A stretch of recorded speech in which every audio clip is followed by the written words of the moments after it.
രക്തം പുരണ്ട വള്ളിക്കാട്ടെ അതേ മണ്ണിലാണ് ടി.പി. ചന്ദ്രശേഖരൻ എന്ന രക്തസാക്ഷിക്ക് ടി.പി. സ്ക്വയർ എന്ന പേരിൽ ഒരു ഓർമ്മ മന്ദിരം പണിതത്. 2012 മെയ് 4 രാത്രി 10 മണിക്ക് 51 വെട്ടേറ്റ് ടി.പി. എന്ന നേതാവ് ചോരയിൽ കുളിച്ച് നിലത്ത് കിടന്നത് കേരളം ഞെട്ടലോടെ കേട്ട വാർത്തയാണ്. വലിയ രാഷ്ട്രീയ കൊലപാതകമെന്ന് കണ്ടവരും കേട്ടവരുമെല്ലാം ഒറ്റവാക്കിൽ പറഞ്ഞു. ടി.പി. ചന്ദ്രശേഖരൻ ഓടിച്ചിരുന്നത് KL18 A63 95 എന്ന നമ്പറിലുള്ള ഇരുചക്രവാഹനമായിരുന്നു. കൊല്ലപ്പെട്ട ആ രാത്രിയിലും ഇതേ വാഹനത്തിലായിരുന്നു ടി.പി. സഞ്ചരിച്ചത്. കാറിൽ പിന്തുടർന്നെത്തി വെട്ടിവീഴ്ത്തിയവർ കൊലയ്ക്ക് ഉപയോഗിച്ച ആയുധങ്ങൾ ഒരിക്കലും കണ്ടുകിട്ടില്ലെന്ന് കരുതി കിണറ്റിലൊളിപ്പിച്ചു. വള്ളിക്കാട്ടെ ആ മണ്ണും കയ്യിൽ കെട്ടിയ വാച്ചും തൂക്കിപ്പിടിച്ച് നടന്ന ബാഗുമെല്ലാം സ്മാരക മന്ദിരത്തിൽ ഓർമ്മയായി സൂക്ഷിക്കുമ്പോൾ ജീവിച്ചിരുന്ന ടി.പി.യേക്കാൾ കരുത്തനാണ് രക്തസാക്ഷിയായ ടി.പി. എന്നതും ഓർമ്മിപ്പിക്കുകയാണ്. ടി.പി. കൊല ചെയ്യപ്പെട്ടതിന് ശേഷം അവിടെ ഒരു ചെറിയ സ്മാരകം ഞങ്ങൾ എടുത്തിരുന്നു.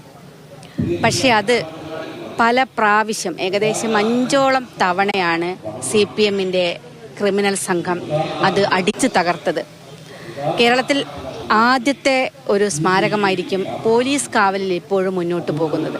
ടി.പി.യുടെ ഒരു പൂർണ്ണകായ പ്രതിമയുൾപ്പെടെ അദ്ദേഹത്തിൻ്റെ എല്ലാ സാധനങ്ങളും, ടി.പി.യുടെ ബ്ലഡ് കലർന്ന അദ്ദേഹത്തിൻ്റെ മുടിയും അദ്ദേഹത്തിൻ്റെ ശിഷ്ടങ്ങളും ഉൾപ്പെടെയുള്ളൊരു പിടി മണ്ണുകൂടെ ഞങ്ങൾ അന്നെടുത്ത് സൂക്ഷിച്ചിരുന്നു.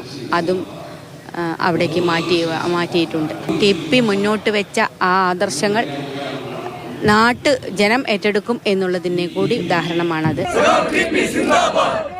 RMPI അഖിലേന്ത്യാ ജനറൽ സെക്രട്ടറി മംഗത്രാം പസ്ലെയാണ് ടി.പി. സ്ക്വയറിന്റെ ഉദ്ഘാടനം നിർവഹിച്ചത്.